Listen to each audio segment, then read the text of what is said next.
주택에 몰래 침입해서 초등학생과 엄마를 성폭행하려 한 50대가 붙잡혔습니다. 이 남성은 전에도 성범죄를 저질러 전자발찌까지 차고 있었는데요. 자기가 사는 곳 주변 주택가에서 범행을 해서 전자발찌는 범죄 예방 역할을 전혀 하지 못했습니다. 취재 기자 연결해서 자세한 얘기 들어보겠습니다. 나연호 기자. 네, 광주입니다. 이게 주택가에서 범행이 이루어졌다고 하는데 어떻게 집에 침입을 한 겁니까? 네, 사건이 일어난 건 지난 10일 밤인데요. 이 광주 지역에 비가 꽤 많이 내렸던 날이기도 합니다. CCTV 화면을 보면요. 50대 남성이 쓰레기를 든 봉지를 들고 어디론가 향하는 모습이 잡혔습니다.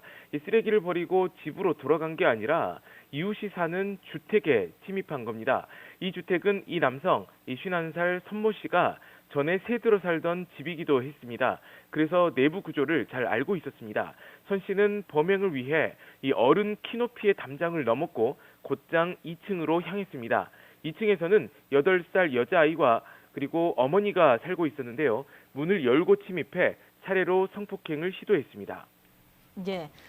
그나마 이 성폭행이 미수에 그쳤는데 이웃들이 와서 집에 침입한 남성을 잡았다면서요? 예, 그렇습니다. 이 집에 침입한 선 씨는 텔레비전을 보고 있던 주부를 성폭행하려고 했습니다. 이 주부가 격렬하게 저항하자 목을 조르고 때리기까지 했는데요. 심지어 이 와중에 옆에서 자고 있던 8살 여자아이에게까지 몹쓸 짓을 하려고 했습니다. 다행히 여자아이가 기지를 발휘해서 집에서 빠져나왔고 이웃에게 도움을 요청했습니다. 이웃들이 2층에 올라가서 이 선 씨를 잡았고 신고를 받고 출동한 경찰이 현행범으로 체포했습니다. 예. 자, 이웃들에게 붙잡힌 이후에도 이 남성 오히려 큰 소리를 쳤다고 전해지는데 어떤 말을 한 겁니까? 네, 어제 이 취재 과정에서 같은 주택에 사는 이웃들을 만날 수 있었습니다. 선 씨는 잡고 보니 이 술 냄새가 많이 났다고 합니다. 그런데 오히려 당당하게 합의하겠다며 주변에 큰 소리 쳤다고 하는데요. 심지어 범행이 미수에 그친 점을 강조하면서 별일도 아닌 것으로 신고한다고 이웃들을 다그쳤다고 합니다. 이 반면 피해 여성은 충격이 큽니다. 취재진이 피해 여성도 만날 수 있었는데요. 충격을 받아서 잠을 못 잘 정도로 고통을 겪고 있다고 털어놨습니다. 예. 자, 이 남성 전에 성범죄를 저질러서 전자발찌를 찬 상태에서 범행을 한 건데 그런데도 사전에 전혀 예방할 수가 없는 이런 상황이었군요. 예, 그렇습니다. 이 선 씨는 성범죄로 복역한 뒤에 지난 2015년에 출소해서 전자발찌 착용을 하고 있었습니다. 심지어 중간에 이 전자발찌를 끊어버리는 바람에 징역 8개월을 추가로 복역하기도 했습니다. 이 때문에 이 전자발찌 부착 기간도 2026년까지 늘어났습니다. 선 씨는 자신이 사는 집 주변에 있는 주택가에서 범행을 시도했습니다.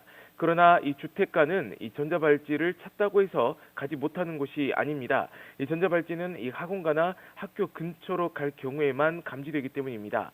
이 때문에 전자발찌 착용자가 주택가에 침입해서 이 성범죄를 시도해도 막을 방법이 없다는 지적이 나오고 있습니다. 예. 경찰이 지금 구속영장을 신청한 이런 상황인데요. 오늘 오전에 구속 전 피의자 신문이 열렸다고요? 네, 오전 11시부터 광주지방법원에서 영장실질심사가 열렸습니다. 법원으로 이동하기 전에 이 아이가 있는 집을 노렸냐고 이 기자들이 물었는데요. 선 씨는 죄송하다, 미안하다는 말만 반복했습니다. 계획 범행이었는지 등을 더 물어봤지만 더는 대답하지 않았습니다. 선 씨 구속 여부는 오늘 오후에나 나올 것으로 예상합니다.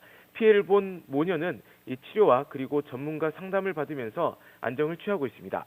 지금까지 광주에서 YTN 나연호입니다.